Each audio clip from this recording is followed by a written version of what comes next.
모텔에서 다방 레지에게 들었던 이야기. 안녕하세요, 공포 괴담입니다. 오늘은 오래전에 출장 가서 있었던 이야기를 해보겠습니다. 그럼 이야기 시작하겠습니다. 친한 형님의 지인분이 겪은 실화입니다. 서울에 거주하셨던 그분은 내근직이라서 지방 출장이 잦지 않은데 희한하게도 연말에 영업 스케줄이 잡혀 부득이하게 지방으로 출장을 가게 되었다고 합니다.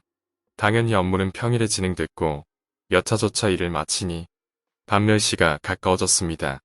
영업은 하루 만에 끝마쳤습니다. 1박 2일로 잡힌 일정이라 다음 날은 영업이 없었지만 당장 쉬고 싶다는 생각에 버스를 타고 집으로 가는 대신 모텔방을 잡았다고 합니다. 그냥 딱 보기에 좋지도 나쁘지도 않아 보이는 적당한 가격의 모텔을 잡고 근처 편의점에서 간단한 요깃거리와 맥주 몇 캔을 사들고 들어와 TV 채널을 돌려가며 무료하게 있던 찰나 사각형의 티슈 케이스에 덕지덕지 붙은 티켓 다방 찌라시가 눈에 들어왔다고 합니다.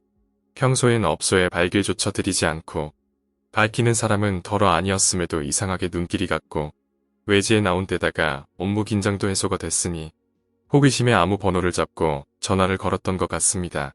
커피 한 잔에 3만원, 시간당 추가 요금을 내야 한다는 주인의 말과 함께 아가씨는 취향을 대충 말해주면 골라서 보내준다는 등 설명이 있었지만 대충 아무나 보내달라고 한 뒤 기다렸다고 합니다. 20분 정도 지나니 다방 레지가 도착했고 어색하게 안으로 들어오라고 한 뒤 커피 한 잔을 받고 이야기를 걸었다고 합니다.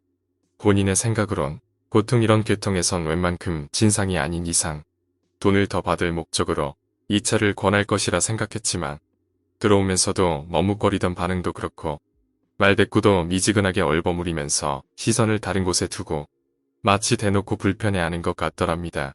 자신을 무시하는 것 같다는 생각이 들자 지인분은 은근히 화가 오르기 시작했고 찌라시를 처음 봤을 때 호기심이라든지 당장 한 방에 단둘이 있는 어린 여자에 대한 감정은 실마리도 남지 않았다고 합니다.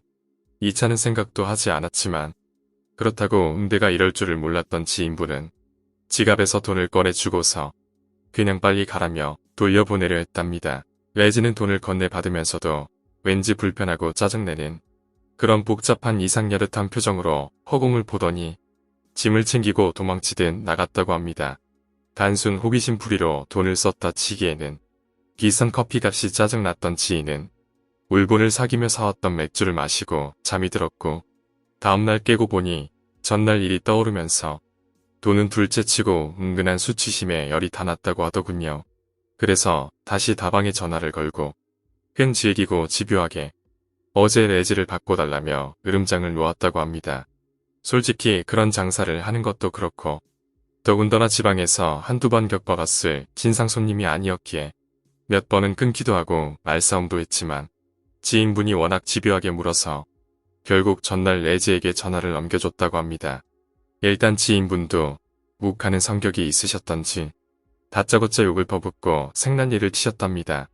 어제 보였던 태도를 들먹이며 거기에 받은 수치심하며 뭔데 비싼 척을 하냐는 등. 그런데 이 레지가 이 이야기를 순순히 듣더니 이상한 말을 하더랍니다. 오빠 진짜 이상한 사람이다. 방에 사람이 하나 더 있으면 2명을 부르던가 아님 따로 방을 잡고 각 방에 하나씩 넣던가 왜 아가씨는 한 사람만 불러놓고 남자 둘이 방에 있는 건데 난 솔직히 좀 무서웠어요. 무슨 이상한 사람들인가 어디 수배자들인가 하고 지인분은 이 말을 듣고 두 가지 생각이 들었답니다. 이게 나를 가지고 노나? 이게 첫 번째 생각이었습니다. 근데 가만히 듣고 보니 여자가 정말 거짓말하는 사람의 목소리와 태도가 아니었답니다. 덧붙여 같이 있었다는 남자의 인상착의까지 이야기하는데 소름이 돋더랍니다. 그 검은색 스웨터 입고 머리 까진 아저씨.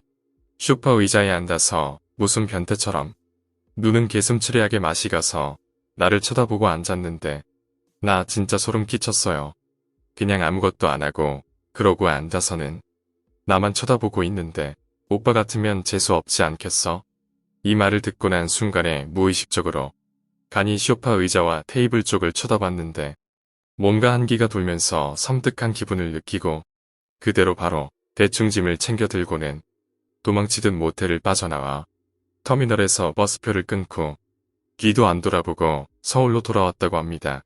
오늘 이야기는 여기까지입니다. 모텔의 방 안에서 귀신과 하룻밤을 보냈군요. 오늘 이야기가 재미있으셨다면 구독과 좋아요 부탁드립니다. 감사합니다.